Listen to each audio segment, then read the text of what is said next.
told I would die. I got choked on that cold tater pie. Tater pie, tater pie, tater pie. I got choked on that cold tater pie. Tater pie, tater pie, tater pie, tater pie. I got choked on that cold tater pie. Every evening when my day's work was done, I'd go home at the setting of the sun. I'd be so hungry that I'd think I was going to die. Then they'd feed me on cold tater pie.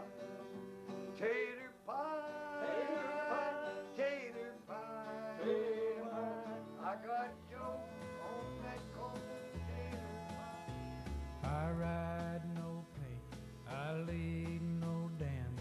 I'm going to Montana for to throw the hooting hand. They feed in the coulee, they water in the draw. Their tails are all matted, their backs are all raw.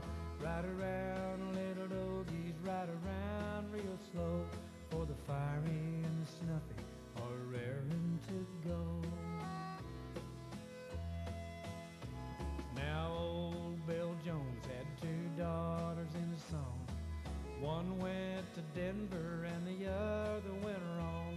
His wife was killed in a pool room fight, and he sings this song morning till night. Ride around, little doggies, ride around real slow, for the fiery and the snuffy are raring to go. As I was out walking one morning for the pleasure, I spied a young cowpuncher riding along. His hat was throwed back and his spurs were jingling, and as he approached he was singing this song.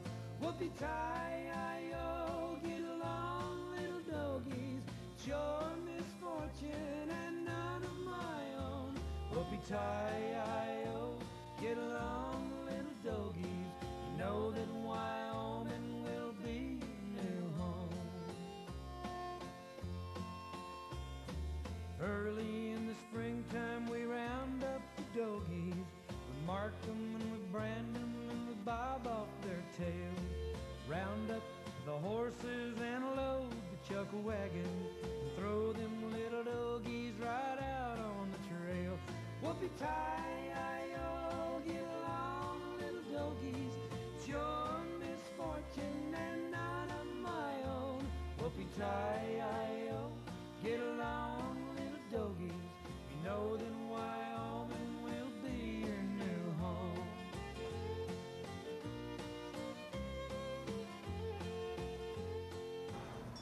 When I was in the 7th grade, I was sitting on the desk in the classroom one day, and he came by and said, let me sit beside you. And I slipped over, and he said, you're too willing, and walked off. So that was when I first met him, when the schools consolidated, and we both graduated from 7th grade at the same time. Very thoughtful of others, and kind, and loving, caring, and just a fine person that can't be beat. I've enjoyed all these happy years with him. We've had a very happy life, raised 4 children, have 10 grandchildren, 5 girls and 5 boys. Well, when we were first married, he coon hunted. He worked days and coon hunted nights. Stayed out part of the night, don't care how cold it was. And that was his life. He liked to fish and he liked to hunt. That was when he was young. Then in his later years, he got a horse named Tom. And he just enjoyed him so much. And then a little later, after Tom, he went into quarter horses. And he has several quarter horses, and he's enjoyed them. He shows them.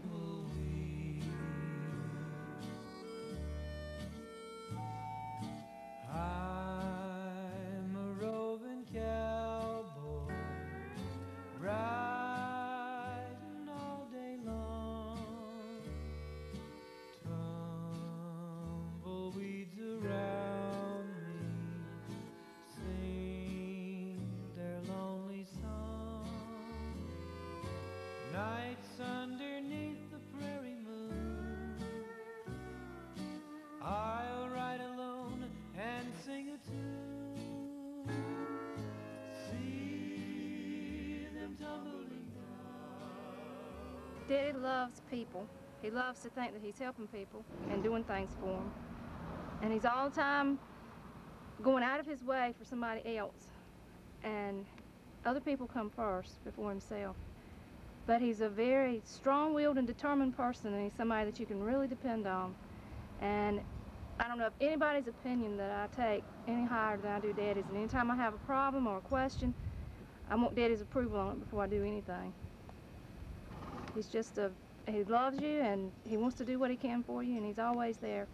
Whenever you need somebody, he's there. Say that I love him, and that I've had the best childhood and life I could have because he's always been there, and that he's made life really enjoyable for me, and I feel like that he's given advantages to me and to my children and to our whole family that we wouldn't have been able to receive otherwise.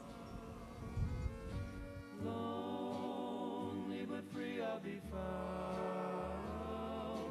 drifting along with the tumble and tumbleweed. Cares of the past are behind. I've been knowing Johnny Smith for about close to 50 years. And I've known him since I was a young boy. Been knowing him really better since about 1954. He was attending church at Bagger Swamp, and we started to attend church right then, got acquainted with him. Am I bothering you swinging? No. Mr. Johnnie is what I think is an outstanding man. He's a good friend, a good neighbor. He's a man you can depend on.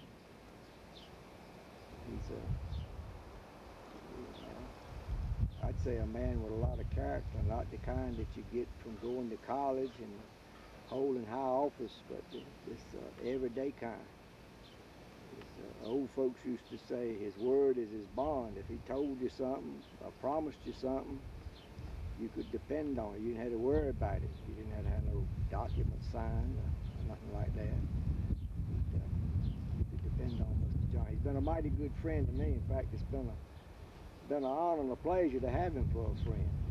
We've hunted together, farmed together, been to church together. And all these years, of course, he's not quite perfect. He's still human. If you don't think I'm right, you ask Miss Hill. She'll tell you. Who was the better hunter? Oh, you know I was. And Mr. Johnnie has always been that kind of fellow. Whatever he told you, if he says, I'll be there tomorrow, if he wasn't sick or something that hurt him, he'd be there. If he told you, I'm going to buy so-and-so from you for a certain amount of money, you didn't have to worry about it. And like this day and age, which we live nowadays, it's like everybody's trying to step on everybody to get to the top rung. And Mr. Johnnie ain't that kind of fellow. Everybody always has told me about Daddy having this terrible temper. And I don't remember Daddy having a temper at all. Yeah, Daddy had a temper because he used to fight right smart. Well, he declares that Martin aired it from him. But after Daddy found the Lord and went to going to church, he changed. See, I can't picture Daddy being that way. Did you ever see him in a fight? No, he got me in a fight one day. He got you in a Yeah, fight? he got me in a fight. Yeah, hauling peanut hay with old mules and wagons, and me and Jimmy Ward. You know, if you remember, raised right over there. We were all working. Mr. John's on the wagon. He said, I'd like to see them two boys tie up, see what can happen. Well, that's all we said. We failed to fight right then. We didn't amount to a whole lot. We were just young fellas, probably in our early teens. But, yeah, Mr. Johnnie would fight. He used to fight. A lot of them old, my daddy would fight. He'd fight you in a flat minute, and he didn't mind it. Just where the trail will wind, drifting along with the tumble and tumbleweed. I know when night is gone that a new day's born at dawn. I'll keep rolling along. Deep in my heart is a song. My dad was a farmer, and he was a very active outdoorsman. He worked hard and he played hard all my life. He has commented many times that I work too hard and I push myself too much, and I guess he has been the best example I've ever had. That's all I was ever taught, was work. He has a very strong, dominant personality. He is a very kind, loving person. He taught us a lot of Christian principles, and he lived the life that he taught. I guess I can relate with many things that he has done, but he never disciplined me very much when I was growing up. But when he did speak, I knew he meant business.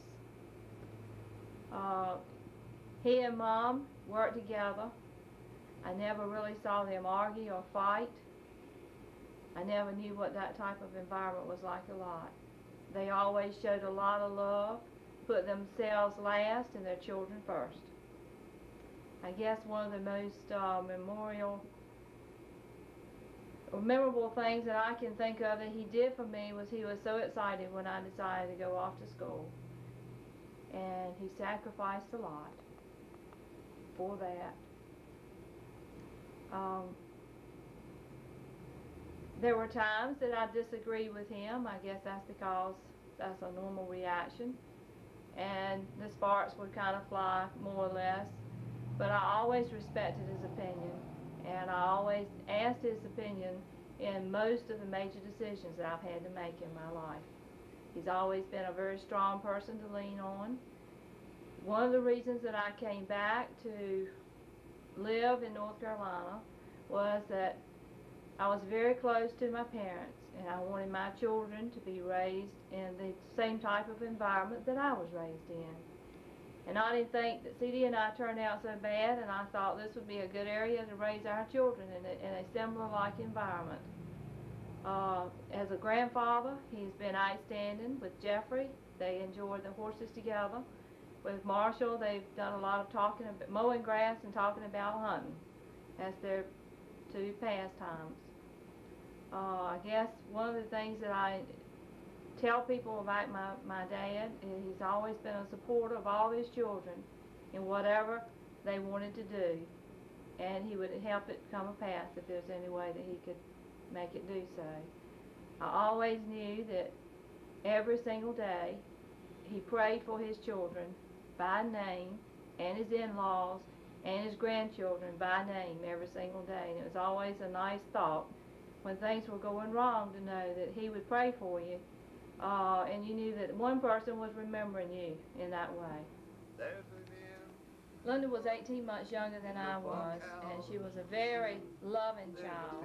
She had a temper, and everybody liked her. She was a favorite and a lovable child. I was always more distant, and I never showed my affection outwardly like Linda did, so everybody liked her.